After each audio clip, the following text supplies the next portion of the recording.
been running this year. And obviously this one is how to start a podcast. Obviously podcasts are, really, really popular these days on all sorts of different topics. But as you can see, we've been joined by Adil Delwar, who is the founder of Palm Life. And he can talk to you a little bit about that as well, perhaps in the introduction. But probably more relevant to today's session is that he founded a podcast earlier this year called Ask a Startup. So he's going to be, going through all the kind of processes that he went through to get that underway, and kind of letting us know about the progress of that as well. We can probably put in the chat actually the link to those, so that anyone who's interested in listening to them and any future ones that come out, you can find those. So maybe to start with then, Adil, you could give us a little bit of an overview, of both the businesses, just, a bit about you, your background, and how you came to be interested in setting up the podcast. Thank you very much, Caroline, for having me today. Well, basically, first of all, my first startup, which was Palm Life, I created that 2 years ago, and which was okay, was running fine. It's basically a company where we make disposable tableware. And since lockdown happened, it was sort of like a strategic decision, when I had to actually think about what else can I do. And that's when I actually created the podcast show. But prior to that, at the end of last year is basically when I thought of Ask a Startup, because Ask a Startup was a platform that I created. It's basically a digital community platform for entrepreneurs by entrepreneurs. My idea was to basically get entrepreneurs online, because obviously I did not predict pandemic would happen and that everyone would go online. But prior to that, I thought when I was going to lots of events that I want to meet people, and there's no way I can actually meet people other than going physically to these events. So I wanted to speak to lots of startups, but I could not. And I thought, what, it'd be great if we could have a platform where, everyone can speak to each other. And yes, so that's when I created that. And then, like I said, I created the podcast show after lockdown happened, because that's when I thought, this would be amazing if I could actually create a show where I could share stories of entrepreneurs who could speak about their early startup journeys. And yeah, that's how everything started. Okay, brilliant. So it was one of the more positive things to come out of this pandemic, if you like.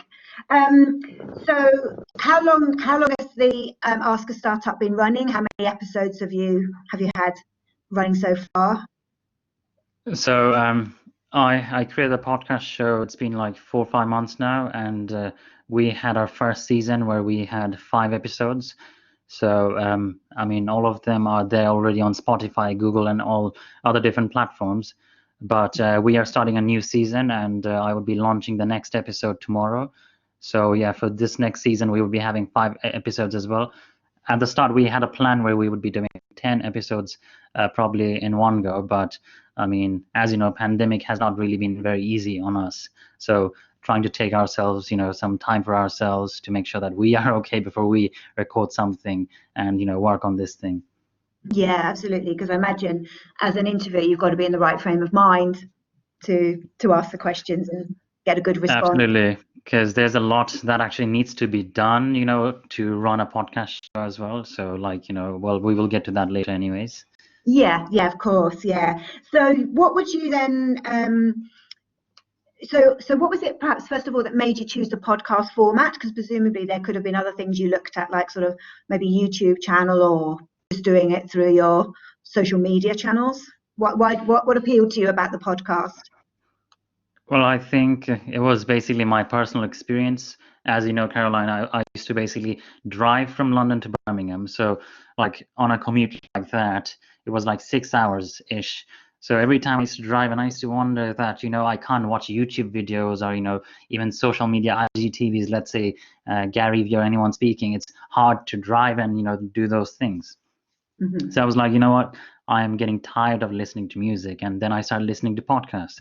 So that's when I was like, okay, this is a brilliant, format to actually record something, and then you can drive whatever you're doing. I mean, it's not just driving, whether you're commuting by trains or public transport, or you're just doing washing your dishes or something, and you can listen to it. So, which is why I thought, you know what, this is a great way to do it, and why not let me do that as well, so that other people can listen to it when they feel like they're not making use of their time.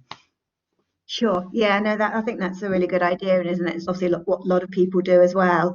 And sort of when I was looking into this, research says that it's important to kind of have a clear goal or purpose for your podcasts. And obviously they can be all sorts of different things. It could be entertaining. It could be kind of being a expert in a particular field. What would you say was your kind of main goal or purpose when you were starting this podcast series? As I mentioned earlier, I think it was again to do with my personal experience, because I wanted to learn from other startups. And obviously, like, let's say BC monthly meetups were a great way where we could actually go there, and then you had someone sharing their journey.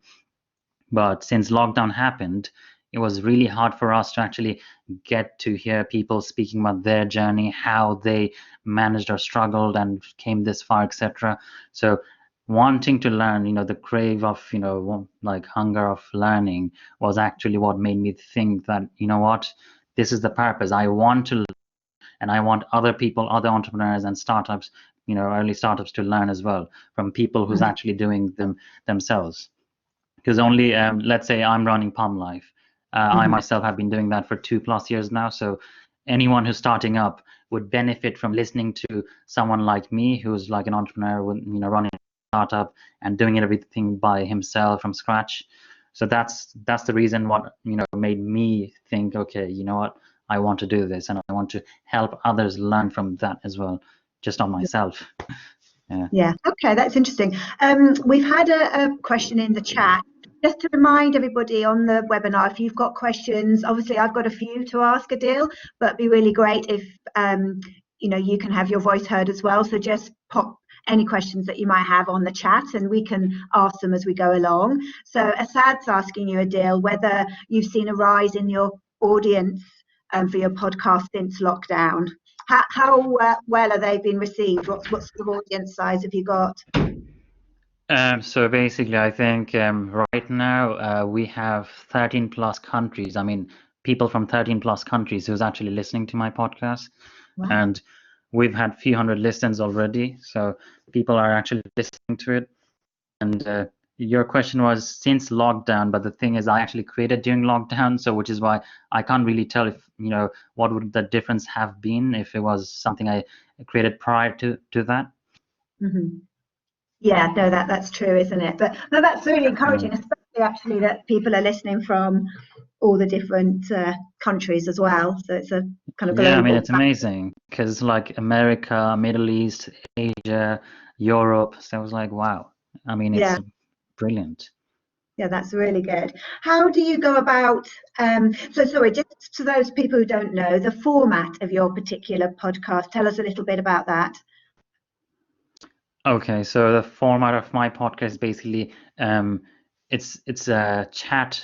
I mean, it's basically a chat style where we basically speak about, the startup journey. So I would be asking questions probably here and there, but it's mostly the entrepreneurs sharing their journey.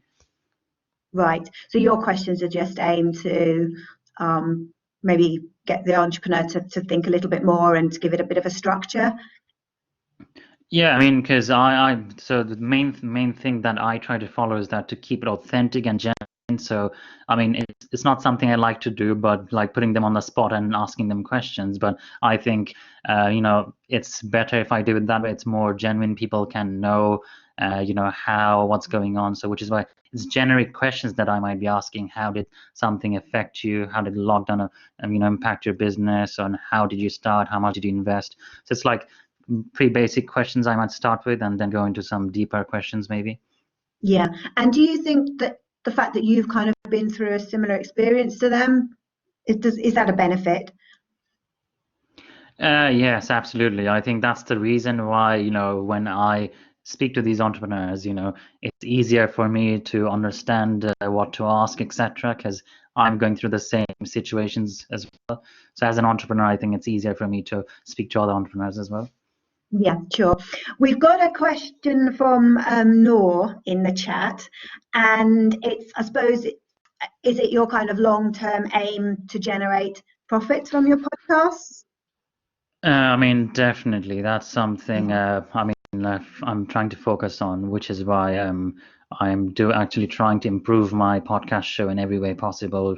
I mean, and I will get to that later as well. Okay, great. So, so we talked about the kind of research that you did and the format that you're doing. How do you go about? Actually, tell us a little bit about the name. Was it very easy to come up with the name? I mean, I think it's great because it sort of pretty much says what you do on the tin, doesn't it? But did you Exactly consider other options along the way, and then finally end up on that one? Yeah, I mean, because I think it happened at the end of, I mean, exactly 1 year ago. I mean, I was actually thinking after attending few networking events, like I've been to Cranfield University for a seminar, I met some entrepreneurs and they've been asking me. And that's when I was like, I'm planning to create a platform. I told them, I mean, little did I know what I would be doing then, but I just told those entrepreneurs about that. And then that's when I start driving and I start thinking. I'm like, okay, I need to check if there's something like, related to Ask and Startup. And then I thought, you know what, this sounds good. So I was going through a few names and I thought Ask a Startup sounds, great. It does, fit with everything I want to do. So I was like, you know what, yeah, let's do this. Yeah, okay, that's great. So we've got a few questions coming in the chat. So I'll ask those, Adil.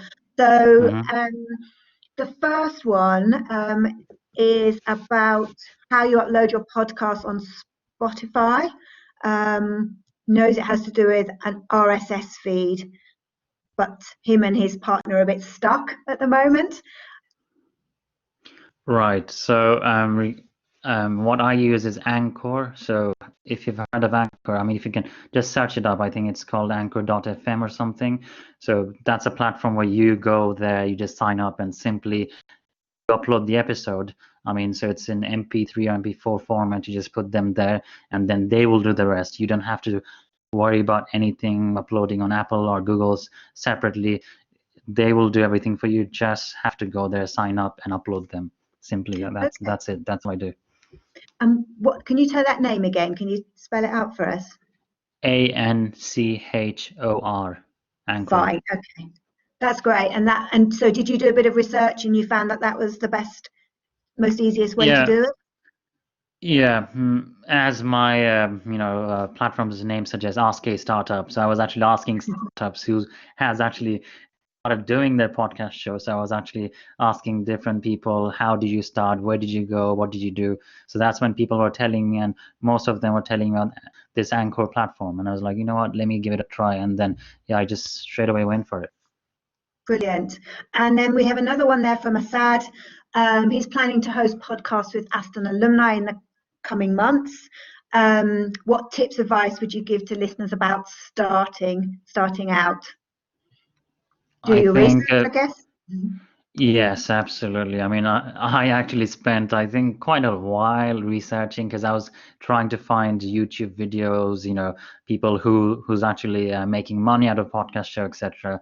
So I've been like researching on Google as well, like every possible information that I could find, like even like I mentioned, asking other startups who have started, I was trying to understand and learn. So which is why I actually had to make like a profile first for Ask a Startup, what kind of show is it, what format am I going to follow, who's my target audience, etc. So having a plan would definitely work. I mean, think of it as a business plan if you want as well. But for podcast show, regardless of if you want to generate money or not, I think having that plan would really help you to understand what do you want and how do you want to go about it. Yeah, okay, no, that sounds really good. And then Angel is asking about whether you have to have a big social media following to be successful. I guess that's about how you sort of market it and promote the podcast once you've sort of started making it. So for me, I think social media following isn't really a big thing. I mean, for me, because I've seen that even though I've not been promoting a lot, to be honest, I just use, I mean, Instagram mostly, and where obviously I'm trying to follow other startup podcast shows, etc., and they're following mine. So definitely that's where the word gets out. But other than that, the following, I mean, I think maybe lots of people are actually watching your posts but might not follow you until they think you're worth it. So don't worry about the follower base. I mean, just think about the content you're creating, and obviously definitely spend time on marketing, because I think that's something I'm trying to do as well. And I think that would really help. What sort of things are you thinking of doing? So like right now, like we just actually redid our logo and everything. So we're actually changed our branding, like just over the weekend actually. So I've been working with a designer last week, and now since we have a good kind of logo and podcast like artwork and everything, I think that's also something which attracts people sometimes. Like for example, when I go on Spotify or something, I'll try and look for something. If I think that logo is good, I mean, automatically it makes me think that if someone does spend some time finding a good logo, maybe the content they're producing might be good as well. So, which is why branding wise, I think it's definitely important for us to actually spend time on it. Since for the last few months it was a new show, hence I did not really pay much attention to it, which is why I was actually doing all the branding and everything by myself. But now I've got someone on board who would be working on that, and I do have an intern as well who's actually going to run my social media channels as well. So hence, I think having a team definitely would help, and probably engaging with more people on your social media platforms, Instagram, LinkedIn. So which is why now I have LinkedIn for Ask a Startup as well, Facebook as well, Twitter as well. So I mean, that's where I'm trying to create all those social media accounts to get the word out there that Ask a Startup does exist, and come and check it out. Yeah, okay, no, that sounds really good. So we've got a couple of questions now on kind of on the equipment that you're using. So maybe you could just tell us a little bit about the equipment that you use to record your podcasts. Right. So at the start, I started off with a Blue Yeti microphone. I mean, that's definitely something, I mean, most podcaster shows would not recommend for the startups, because that's obviously a bit expensive, because it's £100+. But at that point, I actually had some grant to help myself, hence I did that. But after I purchased my microphone, I learned from other people who's running their podcast show that they've been just using their iPhone to record it. So which is why in terms of equipment at the start, you don't really need to invest on a expensive microphone, but it does help obviously if you have microphones. But I mean, because right now, since due to lockdown, people are not being able to meet each other and record them like physically, which is why people are recording them online anyways. Hence, Zoom, some people are using to record them as well. But since like I mentioned, I want to basically make this one revenue stream as well for myself. Hence, I'm trying to actually invest on equipments like one of my microphones. This is one Blue Yeti microphone. This is quite good, and yeah, which is why I had to like buy this cap on top. I mean, it's like a thing that you put on the microphone that helps you with the surrounding sounds, because sometimes condenser microphones, they pick up each and every sound, knocks or anything that's being made in the background. So these things, they do help, to minimize those sounds from the background. And Yeah. apart from that, headphone wise, I have not been using headphones. At the start when I did it, I was just using one microphone to record between two person. But now, since my podcast is getting a bit, known to people, and I'm recording more episodes, and my listeners are also requesting to come on my show, hence I've bought another microphone, another Blue Yeti microphone. So I have two now, and I'm going to be using simple headphones like this one. They're like £30, etc., £20. You can find different headphones as well. So I did research on microphones, headphones, and everything as well. And you might hear lots of startup, shows, podcast shows. They might ask you to actually invest on something, but I don't think it's necessary at this point. You just need to start the show, And once you start the show, you will know when you need to buy something or upgrade. Because obviously, at the start, I think it might be hard for a lot of you. You might be struggling, like I was struggling, and slowly I did build up by investing one at a time. Yeah, so that's good advice, isn't it? Maybe don't not do something because you think you haven't got the right equipment. Just give it a go and then Absolutely. improve as you go along. Yeah. Okay. Absolutely. Do you with most of yours, were you the two of you in the room, you and the person you were interviewing, rather than doing it remotely? Or have you done Yeah. both? So I've done both. Like my first episode that I might launch tomorrow, the quality, excuse me, might not be great because the person was in India and I'm here in the UK. So hence the quality definitely it's not up to the standard. But still, I think that's where something I've noticed that because I recorded that episode actually in July, and that's when I did not have proper equipment and for online recording. I mean, like I used to use AirPods to actually record them, which was a bad idea. So if I did use just my iPhone, probably or Zoom call, probably that would have been better with the laptop microphone. But now since I have my own microphones, I'm going to use them to actually make a better quality episode. Okay, yeah. And what do you do in the way of editing? And is there any particular software that you would recommend for that? So I have been using Adobe Audio. Damn, uh, yeah, sorry, Adobe Audition. So I've been Mhm. using Adobe Audition. That's actually done really well for me. So I was using that for a while, and I think so. What I did was because at the start, Adobe Audition might seem complicated when you might be using it, but I was watching videos. So Adobe themselves have YouTube videos of how to use your Adobe Audition to actually edit, because there's a lot of editing you might need to do. For example, if there are background noises, which is why I think I mean, you need to try and make sure that you don't have those noises in the background, because if you do have them, that's going to make your life really hard, because you might have to try and get rid of those background noises. Apart from that, I think Adobe Audition is quite straightforward, not that complicated. You would find it fairly easy if you watch the videos to how to edit them. Yeah. Okay. And Angel asks whether you sort of heavily script your podcasts, or do you just sort of write down short pointers to sort of guide you as you go along?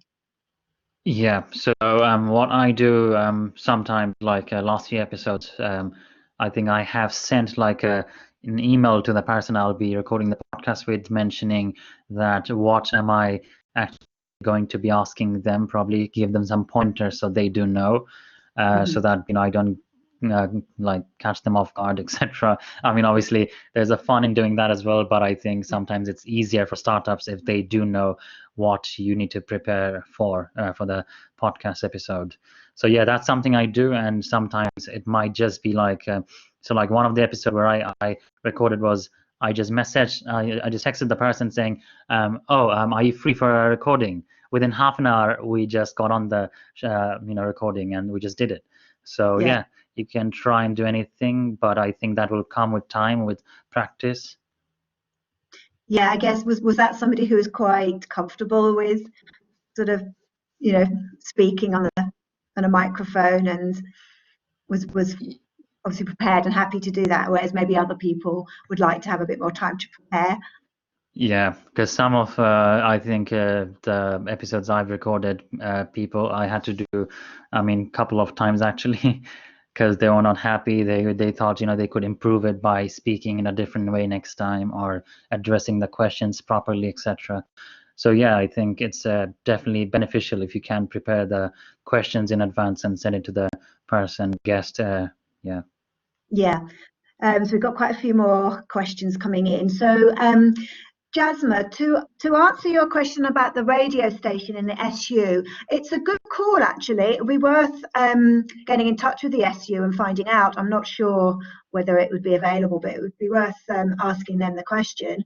And then he also asks, Adil, whether you would you suggest having recurring themes or segments in a podcast, or do you think it's better to have each episode just taking its own path? I think it's obviously good to keep it consistent how you do it, so listeners might have an expectation from you that okay, these are how the episodes would be, so they would be coming back to you for that. But it depends actually on the content as well. So I don't know what kind of content are you planning to create. So it could be anything. Like I know some podcast show where they speak about various topics from mental health to businesses to probably cooking, etc. So they have different things. So you have to set the tone for your podcast show, obviously, and yeah, you have to mention in the bio what are you actually doing and what you would be doing. So it should be fine how you want to Okay. do it. So for you, the kind of recurring theme is that they're all startups, and then Yeah, the content is different because the startups are doing different things. absolutely. But it's as the name suggests, and I mentioned the bio that I would be speaking to lots of different entrepreneurs who would be sharing their startup journeys with me. So always the startup journey. So they share the journey with me and they tell me what they did, etc. So it's always the same theme, actually. Yeah. Okay, no, that's great. And then we have Noor is asking, how do you go about finding the guests for your podcast? So first of all, since I am in the startup industry sort of like for 2+ years now, I do have like a big network of people that I know who's running startups as well. So I tend to go through my channel speaking to people. Like some of my friends would just identify someone for my show and they'd be like, oh, by the way, Adil, this guy or girl would be great for your show, so maybe have a chat with that person and find out what you think would be beneficial for the show. I mean, obviously, I would be happy to put everyone on the show, but there's plenty of people, so hence I need to sort of do a screening process where I try and see what would be beneficial and not repetitive for the listeners. And that's how I tend to go for that. And other than that, now the interesting thing is that as I provided my email address on my podcast show, the listeners who are listening, they're actually emailing me mentioning that they would like to be on my show. Hence, now we are trying to, since I have an intern who actually works on that, they try to research on the person and their business and tell me that, okay, is this a person fit for the show or not? And that's how we're going to pick up more guests from the audience as well now, probably. Sure, yeah. What are you looking for when you're thinking, is it the right fit? Are you kind of thinking some of the stories that you've already had, and is this different, or how do you decide? Yeah, I mean, so sometimes let's say the startup companies itself might be different. So let's say it's something related to Palm Life eco-friendly tableware and the other person's doing eco-friendly tableware, I might not go for it, but then again, I would try and story what they actually went through it. So if the story sounds like, okay, this is something I think would help the audience, because I have done few episodes, so I know that this content is something brand new, and people who might be listening might benefit from that story. So that's when I do, and like even regardless of similarity, I would be like, okay, let's do it. Yeah, okay. Tyler asked a good question actually. How do you decide how long to make each episode? Is each episode of yours a different length depending on how you edit it, or do you try and keep them to the same kind of time scale? That's actually a good question, because at the start, when I actually started, I thought I would them within 20 minutes frame, 15 to 20 minutes, making it easier for people to pay attention to it.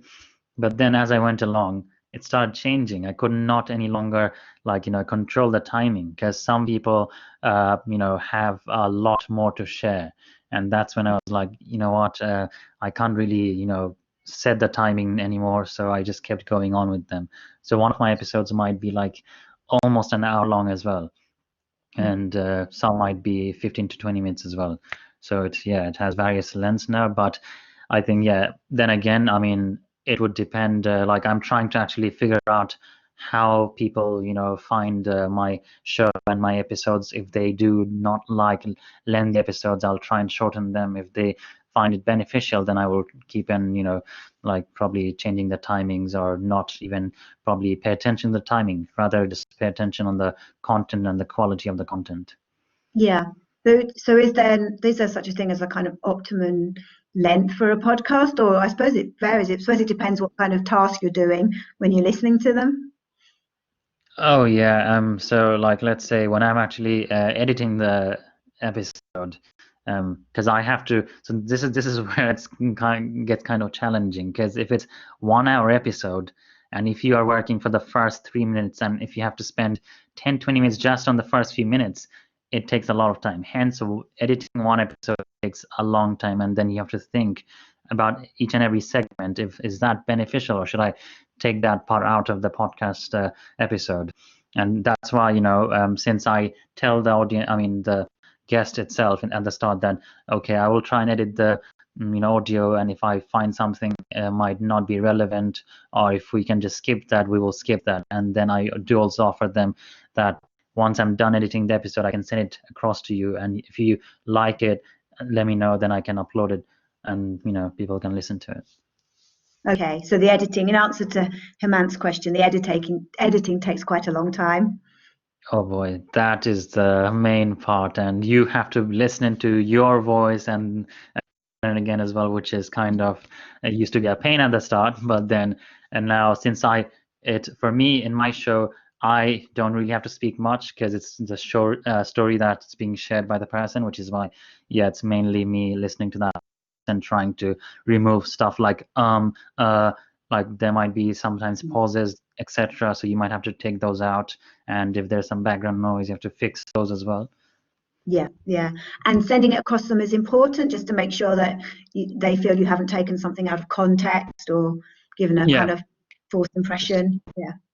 Absolutely. So that's why it's very important. I mean, obviously, to share that with the guest speaker, and then make sure they're happy with it. So mostly my guest speakers have been like, Adil, I'm leaving it to you. So it's up to you. If you think something's not good, you can take it out. But it's important that you speak to them and be clear about this. Yeah, sure. Okay. And then, so you mentioned that you use Anchor. So basically, once you've got your recording and your person you've interviewed lets you know that they're happy with it, you then upload it to Anchor, and then that lists it on all the various different kind of podcast providers. Yeah, that's right. So, which is why I think like they did everything for me, and I've got my show on Spotify, Google, Apple, Breaker, and all these other different platforms that's out there. Do you look at can you look at the analytics of them all and see if there's anyone that's more popular than the others? Oh yes, you can. You can. So in that, they have a section of like a distribution kind of segment, where you click that, and they will show you that how many like, let's say Spotify, if that's like having more audience or not, and the others, etc. And also that's where I can get to see how many people are watching and from how many countries, etc. Yeah, okay. And just going back to some of the earlier question about making money, at what point is it that do you have to hit a kind of audience level before you can start revenue generating from the podcasts? Yeah, so usually they say 100,000 listeners. If you have 100,000 listeners, after that you'd be, probably getting more attention from different brands to sponsor your podcast show. Like Anchor itself, they also have their own like branding, so which is why they are asking us podcast shows to promote them within our podcast show, and they would be paying us. So for me, for example, I did not try and promote Anchor, because it was not really relevant to my show, so hence I've not done that. But apart from that, if let's say even if you don't hit 100,000 listeners, you could like approach anyone, any businesses. For example, you can come to me, Palm Life, that either I'm doing something related to eco-friendly, would you like to sponsor my podcast show? And if I think your content is good, well, I would be like, okay, I'm happy to sponsor your show. So it's not necessary that you have to hit a certain number of listeners, because there are different ways of approaching people for sponsoring your show. Sure. Yeah. Oh, that sounds interesting. And Okay, so Jasmine's asking, how did you improve how you talk when being recorded, cutting out the ums and how fast you spoke? Is that something that you're aware of, and over time do you think you've improved on that? Oh yeah, I mean, I am still trying to improve as I go along. Like even the voice when you're speaking, because sometimes the problem is you're recording in different places. Sometimes you might not be able to speak out loud, but it's very important that you speak out loud and it sounds, clear as well. So the arms and those things, they still happen and they're bound to happen unless you have trained yourself really well and you've been speaking publicly quite a lot. And that's when I think it's a bit easier because you compose it in your head before you say out loud. So, which is why, like nowadays, I try to do that. So one trick that I'm using, because I know everything's in my power. So when I'm recording the episode, let's say if I'm saying, so by the way, what do you think of that? Just not to do that, I repeat the same question again. I would just be like, I will take a pause and I'll be like, so what do you think of the lockdown that has impacted your business? I will do that again. So the clear version now. So now any arms and buts, I have to remove that. I will just go to that chunk, just take that off, and that's it. The question is still there and it's clear, and you don't have to really take out arms or any, even like, let's say when there's a background noise, I do the same thing again. Let's say I'm speaking to Caroline now, asking her something, and then in the background there's a knock noise or something. I will just, because when you try to edit that part out of it, it takes a lot of time, and which is why what I do is simply just re-ask the question, and I'll just ask the question again. So yeah, and that makes it easier for me to actually deal with it now. That's good. That's a top tip. So you go Yeah. take two. And before you started doing this, did you listen? You obviously listened to podcasts. Were there some people that you thought did it particularly well and that you tried to emulate when you started your own? Yes, definitely. I was actually trying to listen to for startup shows. I was listening to this startup by Gimlet, and then there's one show by Vishen Lakhiani, Mind Valley. Then there are other podcast shows as well. I think I actually researched a lot. I was actually looking for the top podcast shows available out there in 2020, etc., on Google, and then there were coming up lots of different shows. Like I think Seth Rogen is one of the obviously popular ones, and his podcast show is worth millions, which has been bought by Spotify, as you know. So yeah, I mean, like Seth Rogen himself, I think he speaks about for hours at times, and people still do listen to them and they enjoy it. So which that's where I learned that sometimes the length of your show episodes might not be a big factor. If the content's great, it's juicy, people will love to come back to listening to a few hours if they even think that's worth their time. Okay. Angel is asking, she wants to have a podcast occasionally interviewing guests, as opposed to interviewing every episode. Do you think that style would work, or do you think it would make her Sorry, content inconsistent? sorry, Caroline. Could you repeat that question? The Yeah, line sure. cut So off. I'm not Yeah. quite sure actually what she means. I think it means, in your opinion, should you always have the same kind of format, or could you mix it up a little bit? You think that would work? Yeah, I mean, you could definitely mix it up. I mean, if you think it's interesting, and because remember, the main thing you need to think about is actually the listener. Because Mhm. if I'm listening to your show, now the thing is, I want it to be worth my time. So I'm like doing something, and in the middle, I thought, okay, let me listen to her show. And if I go in there, and then the next thing I know, that the format changed, it wouldn't really matter as long as I feel like, oh, that's interesting. Okay, I like it what she's speaking about, and the content's good. So as long as the content is good, and you think the listeners would like to listen to it, why not do it? Yeah. Okay, that's great. That's good to know. Tyler asked, do you use intros and outros in your podcasts? Yes. So, like, let's say if I'm recording an episode now, I would just probably kick off the episode with a person starting the conversation and ask them to introduce themselves. But at the end, once it's done, that's when I would record the intros separately, and then I add them to the episode while I'm editing them. Okay, oh, that's a good top tip to know. We're kind of coming towards the end of our time now. Got a few more questions coming in there. So Noor asks, other than Anchor, what other platforms are there to upload podcasts onto? And generally, do you have to pay for their services? So for Anchor, you don't have to. It's free. So which is why it's brilliant because I mean I was actually that's where I was actually worried at the start. I was like, oh boy, how much will I have to pay every month for subscription or something? But no, you don't have to. It's free, and that's the one I'm using. I am not sure about any other platforms out there, but RSS feed, you can check that out.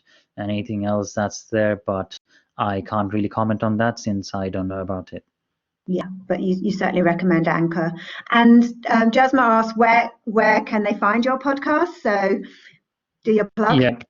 So you can find them on Spotify, Google, Apple, and pretty much like anywhere. And we've got a website as well now. So if you just go to askastartup.org, and then you'd find links there as well.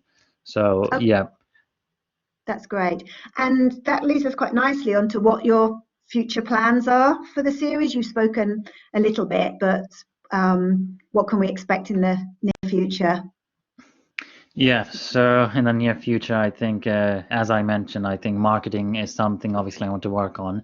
Hence, I have my website now. I have a proper email address for Ask a Startup as well, and then I have all the other social media handles as well. And I have a backlog of episodes that I've recorded, and that's why I actually need to upload those because right now I've just got 5 episodes, but I need to upload those ones that I've recorded already.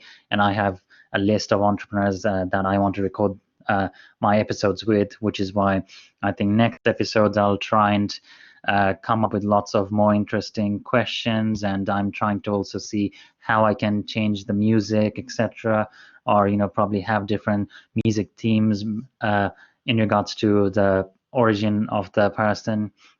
And as you've seen, I had someone from Costa Rica, from India on my show.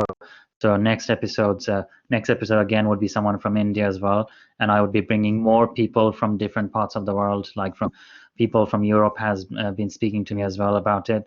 So from South Asia, there's other people who's been speaking to me about coming on the show.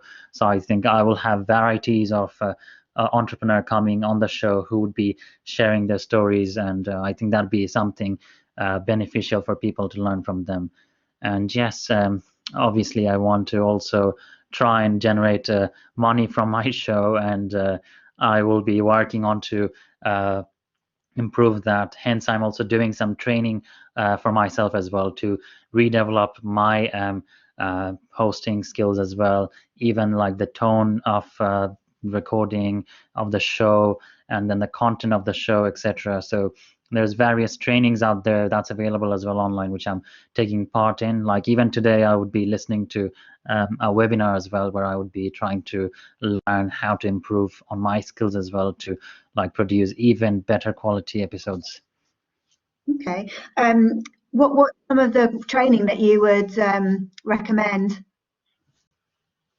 I think it's very important for you to understand what kind of tone for the show you might need, etc. So hence, if you do search up Google PRX, like Google has a creator program for podcast by PRX.